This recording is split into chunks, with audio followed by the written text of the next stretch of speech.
মা, ও মা, কতদিন হলো আমি বিরিয়ানি খাই না। আজ আমার বিরিয়ানি খেতে খুব ইচ্ছে করছে। করিম কাকার বিরিয়ানি হাউস থেকে আমাকে এক প্যাকেট বিরিয়ানি কিনে এনে দাও না মা। সবাই বলে করিম কাকার বিরিয়ানি নাকি খুব মজা হয়। আমি কখনো খাইনি। তুমি আমাকে এক প্যাকেট বিরিয়ানি কিনে এনে দাও না মা, দাও না। কি বলছিস বাবা? এক প্যাকেট বিরিয়ানির দাম তো 400 টাকা। এত টাকা তো আমার কাছে নেই। আমাদের মতো গরিব মানুষ কি এত টাকা দিয়ে বিরিয়ানি খেতে পারে বাবা? তুই তো জানিস আমি অন্যের বাসায় কাজ করি, সামান্য কিছু বেতন পাই। তা দিয়েই তুই আর আমি ডাল ভাত খাই সারা মাস জুড়ে। তোকে আমি কিভাবে বিরিয়ানি কিনে দিব বাবা? আচ্ছা ঠিক আছে মা, তুমি দুঃখ করো না। আমার বিরিয়ানি খেতে হবে না। আমি তোমাকে মনের অজান্তেই কষ্ট দিয়ে ফেললাম। দয়া করে আমাকে মাফ করে দাও। আমি বিরিয়ানি খেতে চাই না। আমার জন্য ডাল ভাত জোগাড় করতেই তোমাকে সারা মাস কত কষ্ট করতে হয়। তার মধ্যে আবার বিরিয়ানি খেতে চেলাম। আমার বিরিয়ানি খেতে লাগবে না মা। না রে বাবা, তুই কেন ক্ষমা চাচ্ছিস? তুই তো কোনো অন্যায় আবদার করিসনি। তবে হ্যাঁ বাবা, আজ কাজ থেকে ফেরার পথে দেখি আমি। এরপর আলামিনের মা তার কাজে চলে যান। কাজ শেষ করে মালিকের কাছ থেকে 100 টাকা চেয়ে নেন আর করিম চাচার বিরিয়ানি হাউসের দিকে যেতে থাকেন। এই 100 টাকা দিয়ে আমি আমার ছেলের জন্য বিরিয়ানি কিনে নিয়ে যাব। ছেলেটা আমার কত শখ করে বিরিয়ানি খেতে চেয়েছে। না জানি ওর কত খেতে মন চেয়েছে এই বিরিয়ানি। 100 টাকায় যতটুকু হয় ওইটুকু বিরিয়ানি আমি আমার ছেলের জন্য নিয়ে যাব। এই বিরিয়ানি, বিরিয়ানি, গরম গরম গরুর মাংসের বিরিয়ানি। চলে আসেন ভাই ও বোনেরা, গরম গরম টাটকা বিরিয়ানি খেতে চলে আসুন। বিরিয়ানি, বিরিয়ানি, এক প্যাকেট 400 টাকা। চলে আসুন ভাই, চলে আসুন। আসসালামু আলাইকুম ভাই। ওয়ালাইকুম আসসালাম। তো বিরিয়ানি লাগবে নাকি? কয় প্যাকেট দেবো? 4 প্যাকেট না 5 প্যাকেট? ইয়ে মানে, না ভাই, আমি গরিব মানুষ। আমার কি 4-5 প্যাকেট বিরিয়ানি কেনার সামর্থ্য আছে? ও আচ্ছা, তাহলে 2 প্যাকেট দেই নাকি 1 প্যাকেট? না ভাই, আমার কাছে 100 টাকা আছে।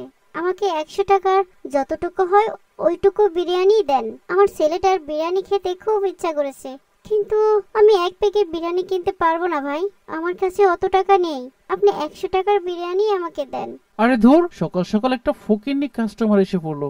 100 টাকার বিরিয়ানি আমি বিক্রি করি না। তুমি যাও এখান থেকে। ভাই, দয়া করে আমাকে 100 টাকার বিরিয়ানি দিন। যতটুকু হয় ওইটুকুই আমি আমার ছেলের মুখে তুলে দেব। দিন না ভাই, আমাকে 100 টাকার বিরিয়ানি যতটুকু হয় শুধু ওইটুকুই দিন। আমাকে ফিরিয়ে দিবেন না দয়া করে ভাই। আরে যাও তো, বিরক্ত করো না। 1 প্যাকেট বিরিয়ানি 400 টাকা, আর আমি 1 প্যাকেটের নিচে বিরিয়ানি বিক্রি করি না। এখানে আরো অনেক দোকান রয়েছে। এখানে একটা নিয়ম রয়েছে। আমি তোমাকে 100 টাকার বিরিয়ানি দিতে পারবো না। তুমি চলে যাও। এমন সময় সেখানে জুনায়েদ ও তানহা আসে বিরিয়ানি কিনতে। আসসালামু আলাইকুম কাকা। ওয়ালাইকুম আসসালাম রাহমাতুল্লাহ। আরে জুনায়েদ বাবা, তানহা মামুনি, কেমন আছো তোমরা? বিরিয়ানি লাগবে বুঝি? কয় প্যাকেট দেবো বাবা? আলহামদুলিল্লাহ কাকা, আমরা ভালো আছি। আর হ্যাঁ কাকা, আমাদের 4 প্যাকেট বিরিয়ানি দিন। আব্বু একটা কাজে বাইরে গেছেন, তাই আম্মু বললেন 4 প্যাকেট বিরিয়ানি নিয়ে যেতে। ঠিক আছে বাবা, তোমরা দাঁড়াও, আমি এক্ষুনি তোমাদের 4 প্যাকেট বিরিয়ানি করে দিচ্ছি। সোনামণিরা, তোমাদের দেখে অনেক ভালো মানুষ মনে হচ্ছে। তোমরা একটু ওনাকে বলে দাও না আমাকে যেন উনি 100 টাকার বিরিয়ানি দেয়। আমি খুব গরিব মানুষ, আমার কাছে এই 100 টাকাই রয়েছে। আমার ছেলে একটুখানি বিরিয়ানি খেতে চেয়েছে, কিন্তু আমার 1 প্যাকেট বিরিয়ানি কেনার সামর্থ্য নেই বাবা। তোমরা একটু ওনাকে বলে দাও আমাকে 100 টাকার যতটুকু বিরিয়ানি হয় অতটুকুই বিরিয়ানি দিতে। 100 টাকার বিরিয়ানি? আচ্ছা ঠিক আছে আন্টি, আমি একটু বলে দেখি। তবে মনে হয় না 100 টাকার বিরিয়ানি দিবে। করিম চাচা, উনি অনেক গরিব মানুষ, ওনাকে 100 টাকার বিরিয়ানি দিন না। বাবা জোনায়েদ, আমাদের এখানে একটা নিয়ম আছে। আমরা কোনো দোকানদারই 1 প্যাকেটের নিচে বিরিয়ানি বিক্রি করতে পারবো না। আমি ওনাকে 100 টাকার বিরিয়ানি দিতে পারবো না বাবা। ও তাই বুঝি। আচ্ছা ঠিক আছে কাকা, আমাকে তাহলে আপনি 3 প্যাকেট বিরিয়ানি দেন, আর 1 প্যাকেট বিরিয়ানি ওনাকে দিয়ে দিন। আজ না হয় আমি আর তানহা দুজনে মিলে 1 প্যাকেট ভাগাভাগি করে খাবো। হ্যাঁ ভাইয়া, তুমি ঠিকই বলেছো। উনি গরিব মানুষ, টাকার অভাবে বিরিয়ানি কিনতে পারছেন না। ওনার জন্য না হয় আজ আমরা একটু কমই খাবো। চাচা, ওনাকে আপনি 1 প্যাকেট বিরিয়ানি দিয়ে দিন, আমাদের 3 প্যাকেটই হয়ে যাবে। আচ্ছা ঠিক আছে, তোমরা যেরকম বলবে। এরপর করিম চাচা জুনায়েদকে 3 প্যাকেট বিরিয়ানি দিয়ে দেন আর আলামিনের মাকে 1 প্যাকেট বিরিয়ানি দিয়ে দেন। তারা বিরিয়ানির প্যাকেট নিয়ে যার যার বাড়ি ফিরে যায়। আসসালামু আলাইকুম আম্মু। এই নিন 3 প্যাকেট বিরিয়ানি। 3 প্যাকেট বিরিয়ানি কেন বাবা? আমি তো তোমাকে 4 প্যাকেট বিরিয়ানি আনতে বলেছিলাম, আর 4 প্যাকেট বিরিয়ানির দামও দিয়েছিলাম। তাহলে তুমি 3 প্যাকেট বিরিয়ানি আনলে যে? হ্যাঁ আম্মু, আসলে আমরা যখন বিরিয়ানি কিনতে যাই তখন ওখানে একজন গরিব আন্টি ছিলেন। উনি 100 টাকার বিরিয়ানি কিনতে চান, কিন্তু করিম চাচা ওনাকে 100 টাকার বিরিয়ানি কোনোভাবেই দিতে রাজি নয়। তাই আমি আমাদের এখান থেকে 1 প্যাকেট বিরিয়ানি আমি সেই গরিব আন্টিকে দিয়ে এসেছি। আম্মু, আপনি রাগ করবেন না দয়া করে। না বাবা, এটা তো তুমি খুবই মহৎ কাজ করেছো। রাগ করার তো প্রশ্নই আসে না, বরং আমি অনেক খুশি হয়েছি। কাউকে খাবার দান করা খুবই মহত্তর কাজ, কারণ দান করলে দানকারী রিজিক বেড়ে যায়। আর আমাদের ইসলাম আমাদের এটাই শিক্ষা দেয়, অসহায়কে সাহায্য করো, অনাহারীকে খাবার দাও। মানুষের প্রতি তোমার এমন দয়া দেখে আমি খুব খুশি হয়েছি বাবা। সারা জীবন এমনই থেকো। ইনশাল্লাহ আম্মু, আপনি শুধু আমাদের জন্য দোয়া করুন। এরপর কেটে গেল বেশ কিছুদিন। একবার এক ছুটির দিনে জুনায়েদ তার কয়েকজন সঙ্গীদের সাথে নদীর পাড় দিয়ে হাঁটছিল। হঠাৎ তাদের সামনে দিয়ে ঝোপের মধ্য থেকে একটা সাপ রাস্তার এপার থেকে ওই পারে যাচ্ছিল। সবাই খুব ভয় পেয়ে যায়। ওরে বাবারে, ওই দেখ সাপ! ওরে আল্লাহ, আরে পালা পালা পালা, সত্যি তো তাড়াতাড়ি সাপ, পালা! আল্লাহ, আমাদের সাপ, কামড়ে সত্যি দেবে! তো সাপ, দৌড়, দৌড়, দৌড়! সাপ, সাপ, সাপ, সাপ, সাপ, সাপ। এভাবে সাপ সাপ বলে চিৎকার করতে করতে জুনায়েদ ও তার বন্ধুরা উল্টাপাল্টা দৌড়াতে থাকে। হঠাৎ জুনায়েদ একটা গাছের শিকড়ের সাথে হুঁচট খেয়ে পড়ে যায় আর গড়াতে গড়াতে নদীর মধ্যে চলে যায়। জুনায়েদ সাঁতার কাটতে জানতো না, সে পানিতে ডুবে যাচ্ছিল আর বাঁচাও বাঁচাও বলে চিৎকার করছিল। বাঁচাও, বাঁচাও, কে আছো? আমাকে বাঁচাও, বাঁচাও, বাঁচাও, আমি সাঁতার কাটতে জানি না, আমি পানিতে ডুবে যাচ্ছি, আমাকে বাঁচাও, বাঁচাও, বাঁচাও। হে আল্লাহ, তুমি আমাকে সাহায্য করো। আল্লাহ, আমাকে সাহায্য করো, তুমি বাঁচাও, বাঁচাও, কে আছো? বাঁচাও, বাঁচাও, বাঁচাও, কে আছো? আমাকে বাঁচাও, বাঁচাও, বাঁচাও, আমি সাঁতার কাটতে জানি না, আমি এদিকে পানিতে ডুবে একটু দূরে যাচ্ছি, একটি গাছের আমাকে নিচে বাঁচাও, আলামিন বসেছিল। বাঁচাও, হঠাৎ বাঁচাও। জুনায়েদের ডাক হে শুনে আল্লাহ, দৌড়ে তুমি ছুটে এলো আমাকে নদীর সাহায্য পাড়ে। করো। আল্লাহ, আমাকে সাহায্য করো তুমি।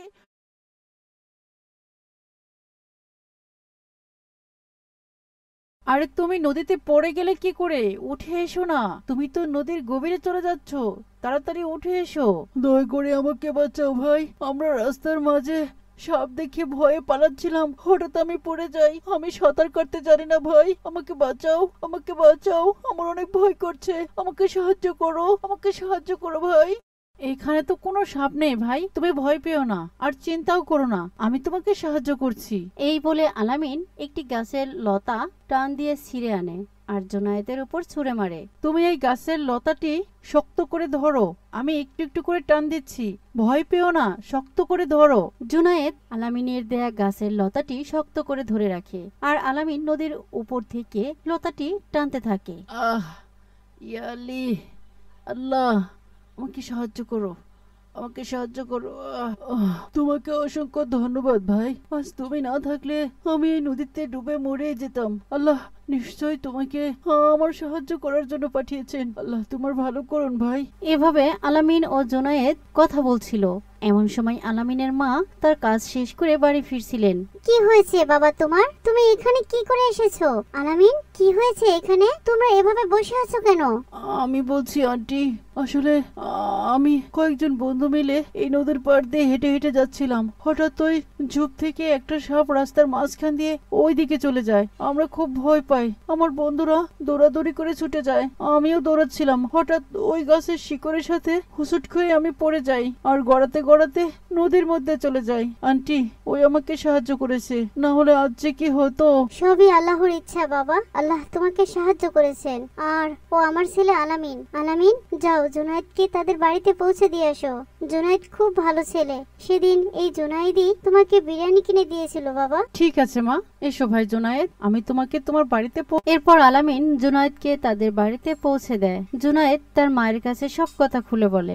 আম্মু, আপনি জানেন আলামিন সেই আন্টির ছেলে, কয়েকদিন আগে যাকে আমি এক প্যাকেট বিরিয়ানি কিনে দিয়েছিলাম। ওই যে আপনাকে বলেছিলাম ও খুব ভালো আম্মু। ওর জন্যই আজ আমি এত বড় বিপদ থেকে আল্লাহর রহমতে সহি সালামতে বাড়িতে ফিরে এসেছি। ও খুবই ভালো ছেলে। তোমাকে অনেক ধন্যবাদ বাবা আলামিন। নিশ্চয় আল্লাহ পাক তোমাকে এবং তোমার মাকে ভালো রাখবেন, কারণ যারা অন্যের বিপদে সাহায্য করে আল্লাহ পাক সবসময় তাদের উপর রহমত রাখেন। বাবা জুনায়েদ, এবার তো বুঝতে পেরেছো মানুষকে সাহায্য করলে আল্লাহ পাক কখনোই তাকে বিপদে ফেলেন না, কারো না কারো মাধ্যমে তার সকল বিপদ দূর করে দেন। হ্যাঁ আম্মু, আপনি শুধু আমার জন্য দোয়া করুন, আমি যেন সারা জীবন মানুষকে সাহায্য করতে পারি। আন্টি, তাহলে এবার আমি যাই, আমার মা আমার জন্য অপেক্ষা করছেন। আলামিন, আজ থেকে তুমি আমার বন্ধু। তুমি মাঝে মধ্যেই আমাদের বাড়িতে আসবে, কিন্তু আমরা একসাথে খেলা করব। ঠিক আছে বন্ধু, আসবো, আর তোমাকেও একদিন আমাদের বাড়িতে নিয়ে যাব। এই নাও বাবা, এখানে কিছু ফল আর খাবার রয়েছে। বাড়িতে গিয়ে তুমি তোমার মায়ের সাথে খেয়ে নিও, আর তোমার মাকে বলিও যখনই তোমাদের কোনো কিছুর প্রয়োজন হবে আমাদের বাড়িতে যেন চলে আসেন। আমরা সবসময় তোমাদের সাহায্য করার চেষ্টা করব ইনশাআল্লাহ। আচ্ছা ঠিক আছে আন্টি, আমি এখন যাই। আল্লাহ হাফেজ। আল্লাহ হাফেজ। এরপর আলামিন জুনায়েদের মায়ের দেওয়া হাদিয়া নিয়ে বাড়ি ফিরে আসে। ছোট্ট বন্ধুরা, এসো আমরাও আজ থেকে প্রতিজ্ঞা করি, আমরাও যেন সবসময় অন্যের বিপদে সাহায্য করি, কারণ অন্যের বিপদে সাহায্য করলে আল্লাহ পাক তাকে কখনোই বিপদে ফেলেন না। আল্লাহ পাক আমাদের সকলকে সঠিক বুঝ দান করুন। আমিন।